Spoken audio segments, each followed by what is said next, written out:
Family drama. First story is titled, Am I the a-hole for telling my siblings I want nothing to do with our mother's funeral and won't help pay for it? I, 24 female, am the youngest of 5.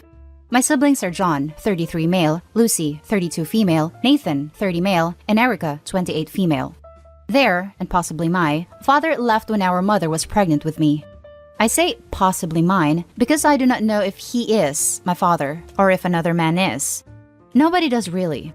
But anyway, our mother was an alcoholic and neglectful to us. My siblings all cut and run as soon as they could and left me alone with her. They never visited, refused to help me, and rarely called our mother. I was left to face her verbal abuse. I was there to pick up after her. She was not a good mother, and once I moved out, I cut her off completely. My siblings were upset I abandoned our mother, and our relationship has been tense since. I hate that they expected me to look after the woman who pushed me out, because that's all she did.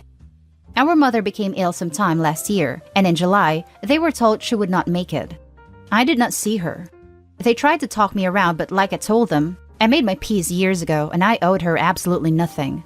She died very recently and now they want me to attend a funeral and help pay for it. I said no. They tried to guilt me into it. I told them I want nothing to do with the funeral and I was not going to spend a thing on the woman who treated me like crap.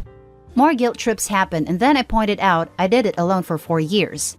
I had to clean up her puke, bathe her, make sure she didn't hurt herself. I had to clean puke off myself more times than I care to remember. I had to fend for myself all alone. I did my time. I was done. They are pissed, upset, hurting, etc. And I get it. But I don't think I owe them either. They didn't help me when I needed it, so why would I help them now? Am I the a-hole? Now for the top comments of this post. My siblings were upset I abandoned our mother. Not the a-hole. You didn't abandon her. You moved out as soon as you could, which is exactly what your siblings did. You spent a significant amount of time looking after her on your own. I'd say you've done more than your fair share. OP's siblings abandoned her. And this twisted narrative that she left her mom is probably just so they don't have to face that they left their small sister alone with their alcohol-sick parent. Shame on them. OP is the scapegoat, and the others are upset that she's rocking the boat. Her siblings were raised by a very toxic person, so it's no surprise that they are dysfunctional as well. Definitely not the a-hole, and she is justified in cutting her siblings off if they continue their behavior. Not the a-hole. I think it's hypocritical of them to say you abandoned her when they left as soon as they could and didn't look back. I would have said no a-holes here because they are also dealing with a neglectful childhood and all the trauma associated, but they have absolutely no right to hound you to be a part of anything you don't want to be. I think you're really strong for standing your ground here. All the best, OP. This is how I feel. Like, I get they might have forgiven her, and that's great for them. Maybe they care more now. But that doesn't mean I need to. I was left alone with her the longest. I took care of her the most. I do not owe any of them more than I already did. Have they given you any reason for why they expected you to stay and take care of her when not one of them were willing to do it?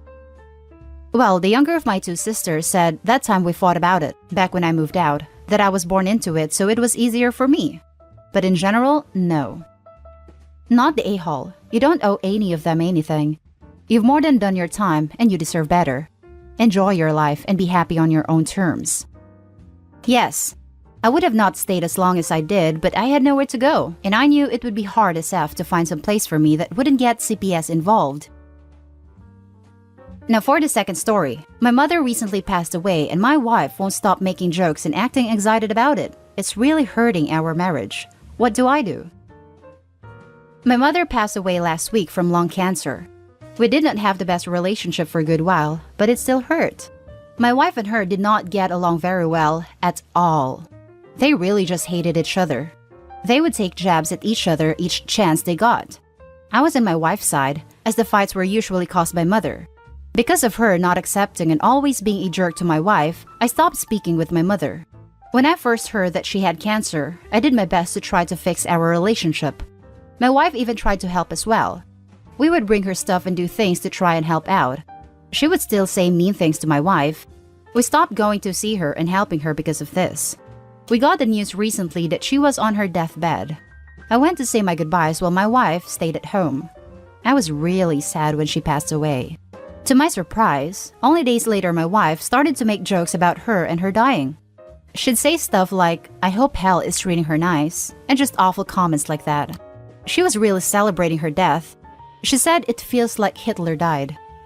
Now, while I understood that she may be happy deep down that she died, I thought it was awful for her to continue to make these comments about her. She knew that even though I didn't have the greatest relationship with her in the end, that I still love her because she was my mother.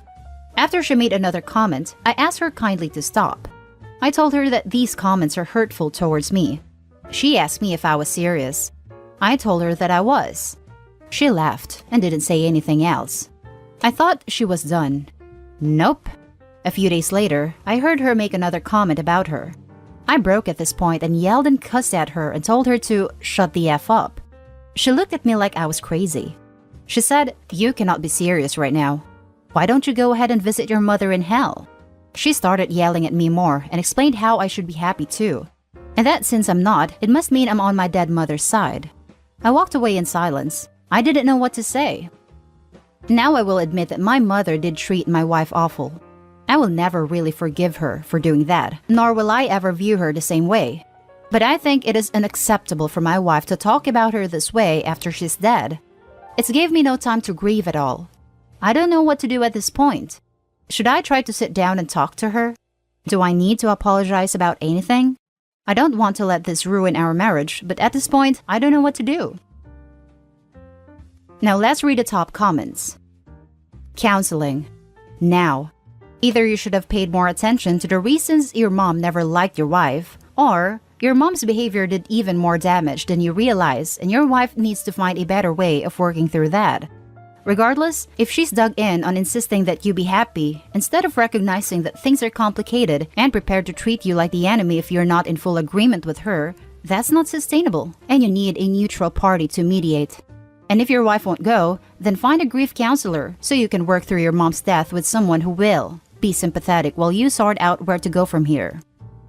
Agreed, though my vote will be couples counseling, plus grief counseling for the OP. Individual counseling/therapy is for people who think they need/want it, and the wife doesn't think she needs/wants it. But they're talking across each other and she's not hearing the OP, so couples counseling is in order. Grief counseling could also help the OP to process his complex feelings around his mother. You could tell her that you understand your mother was awful to her, but the comments need to stop, as she has passed now, and there is no need for them at this point, and it hurts you because she was your mother. Or that if she really needs to express these feelings somewhere, she should find a better outlet for it. If she needs to keep a private journal to write out her feelings as they evolve, or even go to a friend's house to get snarky over cocktails or something. As long as she knows her grief over how she was treated has no reason to overlap her husband's grief for his mother. They are both entitled to their feelings, but there's a time and place and an audience that must be kept in mind. Opie's wife is considering none of this, and is still seemingly incredulous when he doesn't immediately push aside his grief to comfort her or validate her hurt feelings. She may feel damaged by this, or alone, but if her only way to seek support is to belittle his feelings and expect him to partake in really hurtful and ill-timed humor about a damaged relationship in his life that's now over, she has a lot of work to do on herself. She seems to feel entitled to her husband's energy to the point where she feels she can out a timeline on his mourning. Stop being kind about it. Flat out say stop it, even if the middle of her is saying it, and tell her it's unacceptable, and then change subjects or just leave the room she is in. I think it's past being kind about it. He told her to shut the F up. Deservedly so, in my opinion. The next story is titled, "Am I the a-hole for telling my daughter that it's her fault she was cut out of her grandmother's will and to stop complaining about it?" My daughter and my mother-in-law have never gotten along. I am completely on my daughter's side, for I do not think mother-in-law was a good person. Everyone else in the family chose to play along in hopes of getting some money, but my daughter was always the black sheep of the family. She is into political activism and she stood up to her grandmother. Mother-in-law made it very clear that she did not like me, or my daughter, and various cousins couldn't wait to feed mother-in-law information on my daughter. When my daughter got married, mother-in-law is literally scowling on all of the pictures, because my daughter did not wear white. To me, it was abundantly clear that she was not going to get anything in the will, but I was proud of her for making her own decisions. Mother-in-law died 6 months ago. It was fairly unexpected, but she was 80, so she had plenty of time to consider her will. And if anyone needs context on how bad the relationship was, she did not want to see either of us when she was in the hospital. As I expected, she only left money to the family members who obeyed her, but my daughter was devastated. She has been complaining for the past 6 months about how her cousins' lives have changed. They will never have to worry about anything. They are buying the fancy houses, planning huge trips, and I am tired of listening to it. I snapped at her last night that it is her fault. I later elaborated that I meant they were her choices, and that she knew what she was risking. For the record, she is not a teenager. She is married with 2 kids, but she got very upset and said I was siding with her grandmother. Now for the top comments. Not the a-hole. She needs to build a bridge and get over it. At the end of the day, when someone writes a will, it's entirely up to them who they leave money to. If she didn't get on with her gran, why would you want her money anyway? Because it's money? I would take anyone's money. Not the a-hole. Your mother-in-law could bequeath her estate to whom she pleased, and your daughter willingly chose not to play grandma's game. I am expecting to be in a similar position as my son and my mother are inseparable, but my daughter is mouthy, difficult, stubborn, such that grandma doesn't want to be around her much, even as a young child. I will tell my daughter the same thing if needed. Not the a-hole. Actions have consequences, even when those actions aren't necessarily wrong at the time. No a-holes here, except Granny. Her grandmother was toxic, and her cousins enjoyed participating in the toxicity and eventually profited from that. How freaking gross. You aren't siding with her nasty grandmother so much as acknowledging that neither of you participated in the toxicity, which means you got no windfall from her death. Your daughter can regret that, but hopefully she also owns that she lived her most authentic life without someone wanting to dictate the color of her wedding dress or other pretty parts of her life. Now for the last story, am I the a-hole for not wanting to name my daughter after my husband's late wife? The situation is horrible. I'm literally losing sleep over this. My 32 female, husband 36 male, lost his late wife to cancer. They were married for just 3 years, and he still has contact and a very good relationship with her family, which is a good thing.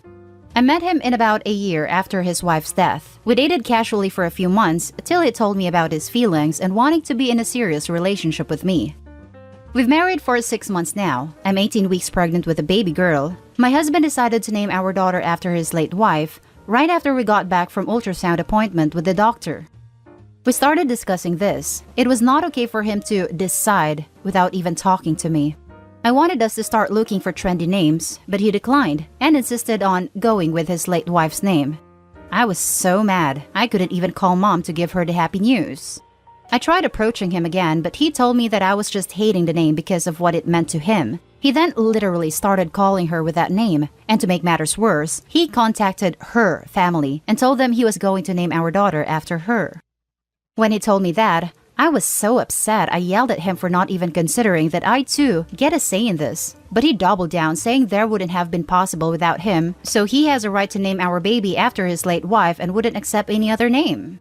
I'm stressing out, and I feel awful. Not to mention he actually thinks that my feelings don't matter one bit, and his late wife's family are clearly more important. Silent treatment is his way of getting me to apologize, but I'm so hurt by this treatment, and I just can't have him go with that name.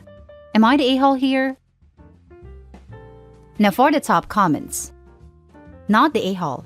The red flags are him naming the baby without even considering your input, refusing to acknowledge that you, as the mom, have a say in the name, and trying to socially manipulate you by telling his late wife's family. You need to get some space from this man and reevaluate your choices.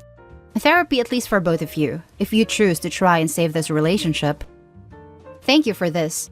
I hate bringing to dump him because he's clearly in need of some therapeutic work, but I'm also thinking OP should be wary of letting him sign the birth certificate. How can he not realize how he's traumatizing his daughter? Hi, named you after my first wife. And how he's not being a massive a-hole, establishing the name. So many red flags, OP. So many. This. Really hope you take a beat to evaluate your relationship because this is more than just a name, which itself is controversial. You are her mother, and you get an equal say in her name. This is a very worrying sign. Does he bulldoze you in other parts of the relationship? And for what it's worth, when he tries to pull the "I helped create her" card, here's some receipts for you. 1. You put in just as much work in the conception as he did. 2. You are carrying her for 9 months. 3. You're birthing her. So you're actually doing far more work than the couple of pumps it took from him. Yes, you're right. I wish he could understand how much he's hurting me right now. And the fact that he told his late wife's family that he is going to name our daughter after her is so upsetting. He should have told me. I never expected he'll pull this, especially after the doctor's appointment. Not the a-hole. Given his manipulative behavior, I would let the labor team know that he is not allowed to sign any naming documents when the baby is born. He could try to go behind your back and name her while you are exhausted from birth. Yes, ultimately the one giving birth is the one who the hospitals defer to on the birth certificate. If OP wants to stay with her husband and try to make this work, reminding him of the fact could potentially shake some sense into him, and at least open the door to having a real conversation. Maybe. Husband, I want to involve you in the name and make this a joint decision. But if you keep doubling down on name and refuse to engage with me on choosing the name, I'll be forced to move forward with choosing a name alone. I would really prefer to not have to do that. And those are the stories for this video, guys. As always, leave a comment below and don't forget to hit like and subscribe for more content. I'll catch you with the next one. Stay safe.